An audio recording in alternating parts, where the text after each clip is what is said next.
For over 70 years, one car has beaten all competitors, the Batmobile. Now collect them all with Batman Automabilia, the official Batmobile collection, out now.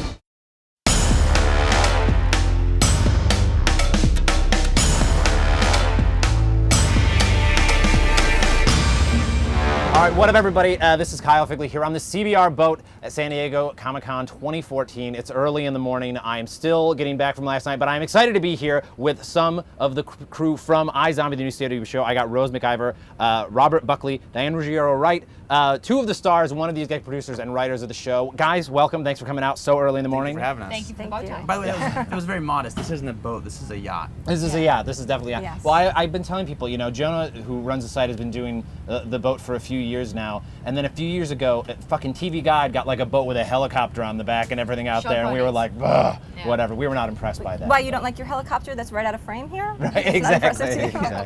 Well, it just needs a feeling. wax, is what it is. So, you know, obviously, iZombie is in the infancy of its production. You guys are just getting things going, but I feel like just hanging out in the bottom. Should we you guys hold for our helicopter? Yeah, right, They're delivering exactly. your models. Yeah. I don't know if you're But I feel like you guys have already seemed to have bonded very much as a cast and as a crew, and it seems like you guys are having a really fun time doing this show.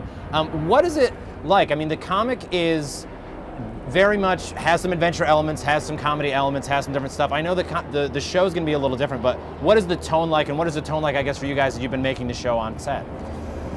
Well, I always think of the term zombie comedy procedural. Like, that to me sums up kind of what we are. I think we've got elements of drama and adventure, and we've got genre stuff with the zombies. There's definitely an innate humor when your lead character is a zombie who is pretending to be a regular human. And then it's got a real procedural element where we solve crimes each week. So for me, tonally, that's how I always looked at it. Well, we try to ask her not to say that because zombie procedurals are so common that we don't want to just get sucked into being just another zombie fake psychic procedural. But yeah, I think tonally it's obviously similar to Veronica Mars with Rob and myself. So it's a Crimedy, I believe, is what it is what it's called, and that was a shout out to Hart Hansen, who I believe came up with that term for bones. I wanted to ask you about that because you and Rob wrote the screenplay for Veronica Mars. I feel like it must have butted up right against this, and you guys obviously have been writing together for so long, but that movie seemed like a very close collaboration for the pair of you, and I guess did some of that momentum kind of move into iZombie, or how did the two kind of projects balance with each other as you guys were working on both the past year or so? Rob just has 20,000 things going at once, so usually if he's working with me, it's because he has 22,000. So, no, we did the movie together. Rob obviously would have done that by himself. He had broken the story and everything, but with the Kickstarter program and everything, he just was so overwhelmed that he needed a little help. But he was very generous in bringing me on. And then when iZombie came, I'm the kind of big sci-fi fan, and so when he called and he just said, they sent me this project called iZombie, and I was like, I'm in. Yeah. Does that mean one zombie? I don't care, it's cool, I'm in, let's do it. So we work well together, so I think it's just, even if there wasn't momentum, I would like to think I would get the call, but maybe I was just on speed dial and everyone else was busy. Yeah, I passed on it. You answered. Yeah, he asked me actually first to write. Did he? Yeah, but I was snowed under, so he reached out to Diane. Yeah, I was doing that episode 7 rewrite. It's like, ugh, come on, JJ, I get it right now.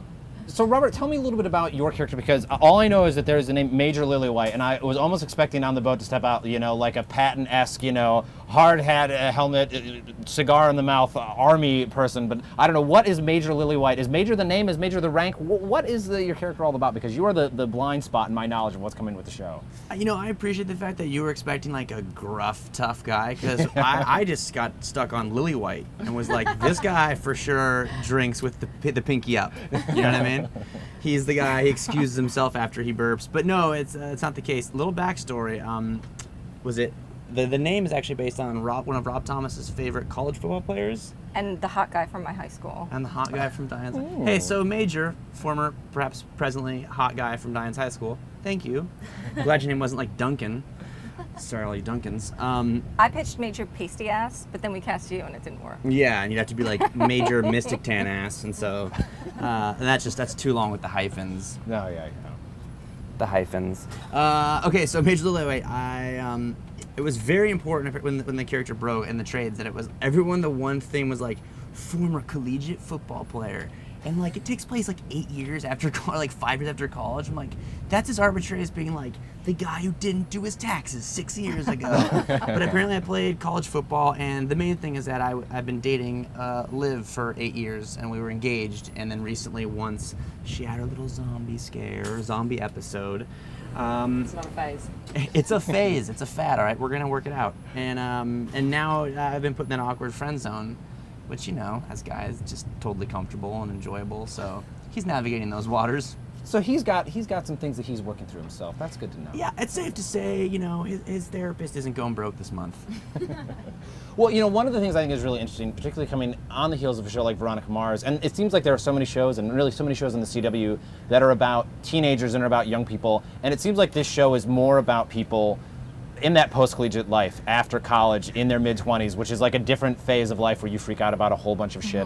And how do you guys, have you been working on the show, thought about those issues as you've been mushing it into this science fiction world? Completely. I mean, it's definitely that like pre-midlife crisis, like when you're just kind of starting out and you're in your mid-20s and it's who am I? And also for the Liv character, it's like who am I? And I'm dead. Who was I before? Who am I now? It's all of that. It just feels like everything Liv hung her identity on has been sort of swiped out underneath her, and I think to an extent we do feel that when we come out of school and we come out of a system where we've had certain things we can associate ourselves with, or just even nominally, it's like, what do you do? Well, I do this. And when you first come out of school and you're finding yourself and your identity, add on that, yeah, you're an undead zombie, and it steps up those stakes a little. It's also like not being what you thought it would be. You think, when I'm in my mid-20s, I'll have this down, or things are going to be so rosy, and then you get there and you're like, oh shit. I have a question. What's the appropriate age for a zombie to have a midlife crisis? Oh, how old is your character?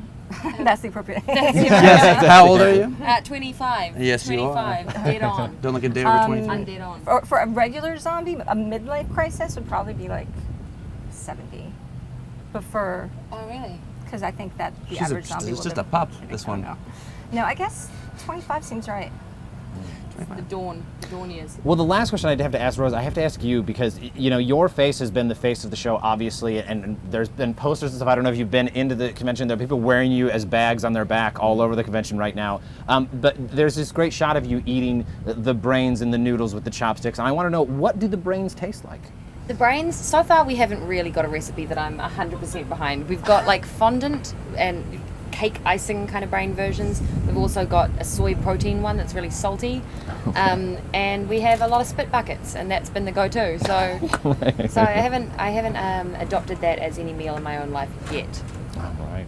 Well, iZombie is going to debut on the CW in the spring, is that right? We're not sure yet. We're not sure. We're waiting, but when it's on, I'm sure we'll have something up on the site, or 50,000 things up on the site. But we're excited to see you guys. Thanks so much for stopping by. Rose McIver, Robert Buckley, Diane Ruggiero-Wright. Thanks so much. We'll see you on later, and we'll be back Thanks for having us. with more on CBR TV later on.